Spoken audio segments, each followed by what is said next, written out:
Sabe aquela sensação? Passar horas e horas estudando, se sentindo super preparado, mas aí chega na hora da prova e, puf, dá um branco total. É como se todo aquele esforço simplesmente evaporasse.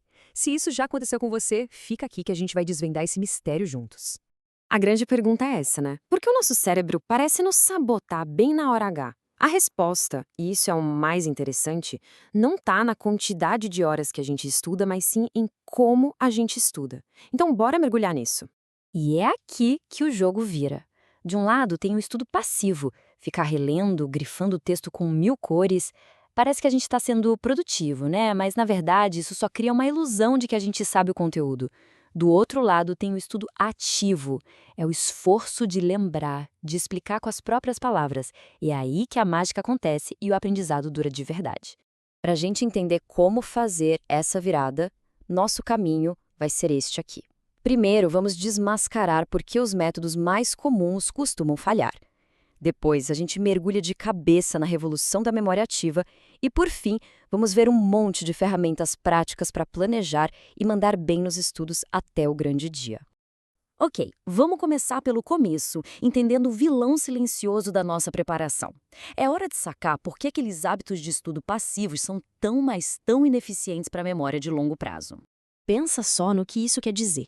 Quando a gente só relê um material, nosso cérebro não tem que fazer força. Ele só reconhece a informação e pensa, já vi isso aqui, e pronto. Ele não se esforça para criar uma conexão forte. E o resultado? Aquela informação é uma das primeiras a ser jogada fora. Bom, se reler o material não adianta, o que a gente faz então? É aí que entra a grande virada de chave, a memorização ativa. Ela é, sem dúvida, a solução para um aprendizado que fica. A memorização ativa é como se fosse musculação para o cérebro. É o ato de se forçar a lembrar, de puxar a informação lá do fundo da mente, sem colar. É justamente esse esforço que faz o conhecimento grudar de vez. E olha só, a diferença na prática é absurda. A recordação ativa pode chegar a uma taxa de retenção de 75%. Enquanto isso, os métodos passivos ficam lá embaixo, com os 20%. Não tem nem comparação, né?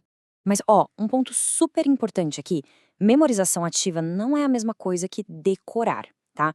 Decorar é aquela repetição mecânica, sem entender que só serve para memória de curto prazo. Já a memorização ativa exige que a gente entenda e relacione as ideias. É isso que constrói um conhecimento que a gente consegue usar na prática e que dura. Beleza, a gente já entendeu a teoria, o que funciona e por quê. Agora vamos para a parte prática. E tudo começa com um passo essencial, um bom planejamento. Esquece aquela grade de horário super rígida igual da escola. A ideia do ciclo de estudos é muito mais inteligente. Se acontece um imprevisto e você perde uma sessão de estudo, não tem problema. Você não pula a matéria. Na próxima vez que for sentar para estudar, você simplesmente continua de onde parou. É um método que se adapta à vida real. E para montar um ciclo que funcione, tem umas regrinhas de ouro. Uma boa é ir alternando matérias de humanas com exatas, sabe? Para manter o cérebro ligado. Também é importante não passar de 2 horas e meia no mesmo assunto para não cansar. E, claro, dedicar mais tempo para aquelas matérias mais difíceis ou mais importantes. E uma dica de mestre: sempre deixe um tempo de reserva na semana para qualquer imprevisto. Ok, plano na mão, agora é hora de botar a mão na massa. Vamos dar uma olhada nas técnicas que fazem a memorização ativa sair do papel e acontecer de verdade. Essa técnica Feynman, gente, é simplesmente genial. O melhor jeito de saber se a gente entendeu mesmo um assunto é tentar explicar ele de um jeito bem simples. Se você travar ou se enrolar, bingo, é exatamente aí que você precisa voltar e estudar mais um pouco. Funciona como um diagnóstico perfeito do nosso conhecimento. E não para por aí. Temos um verdadeiro arsenal. Flashcards são ótimos para forçar a gente a lembrar. Resolver questões antigas ajuda a entender a lógica da prova. A repetição espaçada é uma arma poderosa contra o esquecimento. E o interleaving, que é basicamente misturar matérias diferentes na mesma sessão de estudo, obriga o cérebro a trabalhar mais e criar conexões muito mais fortes. Agora, para quem curte um processo mais certinho, passo a passo, tem o método EPL2R. Ele transforma a leitura, que normalmente é algo passivo, em uma verdadeira investigação. Cada etapa, desde a primeira olhada até a revisão final, foi pensada para garantir que o conteúdo fique bem fixado na memória. A tecnologia, que muitas vezes é vista como uma distração, pode ser uma aliada incrível se a gente souber usar. Vamos ver como ela pode ajudar a gente a focar E também falar de algo que é super importante: cuidar da nossa saúde física e mental. Pois é, o mesmo celular que nos tenta com a procrastinação pode se tornar o nosso maior parceiro de estudos.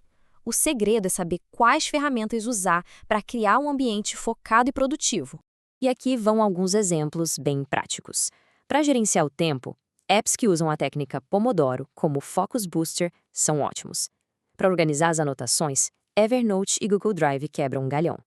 E para não cair na tentação das redes sociais, um app como o App Detox pode ser o seu melhor amigo. E olha só, talvez a ferramenta mais poderosa de todas não seja um aplicativo, mas sim o nosso travesseiro. Aquela história de virar a noite estudando é a maior furada. É durante o sono que o cérebro organiza tudo o que a gente aprendeu. Negligenciar o sono é literalmente jogar fora horas de estudo. Chegamos na reta final. Todo aquele preparo nos trouxe até aqui. Agora, o foco é total em táticas práticas para a gente ter o melhor desempenho possível sob a pressão da prova. Porque no dia da prova não adianta só saber o conteúdo, tem que saber fazer a prova. O jeito que a gente gerencia o tempo e escolhe a ordem das questões pode ser o que define o nosso sucesso. Por isso, ter uma ordem de ataque é essencial. A estratégia é começar pelas fáceis para garantir uns pontos e ganhar confiança. Depois, partir para as de dificuldade média. As mais cabeludas ficam para o final, quando a maior parte da prova já está resolvida. É pura estratégia de tempo e de energia. E para fechar, fica aqui uma reflexão. Uma mudança nos resultados começa com uma mudança de hábitos. Então, olhando para a sua rotina agora, qual o hábito passivo a gente pode deixar para trás, hoje mesmo, para começar a aprender de um jeito muito mais ativo e eficiente? A transformação começa com uma pequena decisão.